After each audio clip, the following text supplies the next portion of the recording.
अस्सलाम वालेकुम गाइस। तो सुबह हो चुकी थी, नाश्ता वगैरह सब हो चुका है। बच्चे लोग यहाँ बैठे हैं, एक फ़ोन देख रहा है और एक टीवी देख रहा है। तो आज हम लोग क्या क्या करेंगे मैं आपसे शेयर करूँगी। मेरी आवाज़ थोड़ी सी बैठी हुई है तो मेरी आवाज़ को इग्नोर करो। तो आज मैं आपको फुल व्लॉग बताऊँगी। आज मैं डेली रूटीन मेरा क्या होगा मेरी अम्मी के घर पे। तो आज मैं आपको सब बताऊँगी। इनको देखो मस्ती चढ़ी है अभी। माँ सिर्फ बैठो। मैं ला चुकी हूँ अभी बाहर से नाश्ता। सुबह नाश्ता करी थी फिर भी नाश्ता लेकर आ। यहाँ पे मुस्तकीम बच्चे लोग देखो कैसे खा रहे हैं। फातिमा को देखो, फातिमा हाय बोलो, हाय हाय। देख सकते हो आप लोग गाइस, इन लोग के दिन भर झगड़े चलते रहते हैं, एक दूसरे को मारते हैं। जो एक चीज़ लेगा, जिसके पास जो जाएगा उसको वही चाहिए। तभी देख सकते हो एक गए नानी के पास तो सबको नानी के पास जाना है। और मासिफ ने फातिमा को काटा दांत। दिखाओ बेटा कितने ज़ोर से दांत काट लिया बेचारी को। हाँ बस ये खुद काम कर गया और फिर बोलेगा कि मैं मुझे काटे। हाँ गंदा बच्चा, मासिफ गंदा बच्चा है ना। दिन भर इन लोग का ऐसे ही चलता रहता है, मस्ती और झगड़ा। मस्ती कम और झगड़ा ज़्यादा चलता है इन लोग का। ये मासिफ ज़्यादा झगड़ा करता है ना और ये फातिमा, दोनों एक दूसरे से लड़ते रहते हैं ना बेटू। फातिमा हाय कर दो, हाय।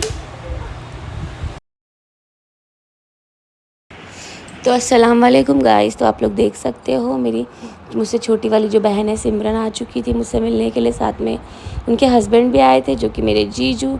तो आज वो हम लोग को बाहर लेके जाने वाले थे। उन्होंने बोले थे आज मैं तुम लोग को बाहर लेके चलूँगा। तो हम लोग सब रेडी हो चुके थे। आप लोग देख सकते हो सब लोग तैयार हो गए थे, सब रेडी हो चुके थे। अब्बा अम्मी हम लोग सब, नगमा पी भी आ गई थी, राहिल फरहान सब आ गए थे, बच्चे भी सब रेडी हो चुके थे। तो रेडी होकर हम लोग जा रहे थे आज बाहर खाना खाने। तो सिमरन आप लोग देख सकते हो, इसकी अभी अभी शादी हुई है, शादी को 1 साल हो गए हैं। और नगमा पी सब लोग यहाँ पे बैठे हुए थे। राहिल को आप लोग देख सकते हो जो कि बहुत ही इतरा है और बच्चे मस्ती कर रहे थे। तो तैयार होने में कम से कम हमें 1 से 2 घंटा चला ही गया। फिर हम लोग गाड़ी वाड़ी बुक कर ली। उसके बाद सब एकदम लास्ट एट दी एंड सब रेडी हो ही चुके थे। नगमा पी, मुस्कान, सिमरन हम लोग सब रेडी हो गए थे। उसके बाद हम लोग ने रैपिडो बुक करे।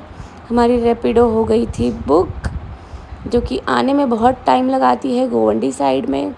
तो हम लोग बाहर निकल चुके थे, बहुत ही ज़्यादा एक्साइटेड थे सब। सलमान भाई हम लोग सबको लेके जा रहे थे। तो हम लोग जा रहे थे कुरला में हम लोग जा रहे थे स्काई डाइन। वहाँ बहुत ही टेस्टी खाना होता है। हम लोग 2 बार ऑलरेडी जा चुके हैं वहाँ पे। तो मेरा मन वहाँ था तो सलमान भाई ने बोले ठीक है वहीं चलेंगे। तो हम लोग ऑटो बुक कर लिए थे। सलमान भाई और सिमरन बाइक से आ रहे थे। 2-3 ऑटो हमें करनी पड़ी थी क्योंकि हम लोग बहुत सारे लोग थे। और ये कुरला की ट्रैफ़िक आप लोग देख ही सकते हो कितने ट्रैफ़िक होते हैं कुरला साइड में 9 बजे के बाद। तो सराय आप लोग देख सकते हो, होटल का नाम है सराय। और ये हम लोग टेरेस पे स्काई डाइन बोलते हैं, इसीलिए स्काई डाइन लिखा है। होटल का नाम है सराय। तो ऊपर हम लोग चले गए थे। 2 बार तो खाना बहुत ही टेस्टी था, पर 3rd टाइम हम लोग आज गए थे तो थोड़ा सा डिसअपॉइंटमेंट हो गई थी कि खाना उतना टेस्टी मिला नहीं। तो सबसे हम लोग डिसाइड कर रहे थे कि ऑर्डर क्या करना है, किसको क्या खाना है। तो जैसे कि सबको पता है हैदराबाद में ये चना तो मिलता नहीं है, तो सबसे पहले मुझे ये चना खाना था। तो आने के बाद हम लोग ने सबसे पहले ये चना ऑर्डर किए और बहुत ही टेस्टी था चना। वैसे तो चना बहुत टेस्टी था। फिर यहाँ पे रोस्टेड पापड़ मिल गया हमें, मसाला पापड़ नहीं था तो रोस्टेड पापड़ भी हमने मंगा लिए। बच्चे लोग को भी चना और पापड़ पसंद आता है, हमें भी बहुत पसंद आया। फिर बहुत सारी चीज़ें ऑर्डर किए थे हम लोग ने जो मैं नहीं ले पाई। चिकन लॉलीपॉप तो ऑलमोस्ट सबका फेवरेट होता है, फ्रेंच फ्राइज़ बच्चे लोग के लिए ऑर्डर कर लिए थे। उसके बाद उन्होंने हम बहुत सारी चीज़ें स्टार्टर में भी हम लोग ने फ़िश फ्राई वगैरह, प्रॉन्स वगैरह सब ऑर्डर किए थे, सब मैं नहीं ले पाई। फिर उसके बाद मुर्ग मुसल्लम था, वो हमने खाया, जिसका टेस्ट हमें थोड़ा सा डिसअपॉइंटमेंट लगा। फिर हम लोग घर जाने लगे। तो यहीं का मेरा ब्लॉग ख़त्म होता है। तो मेरे चैनल को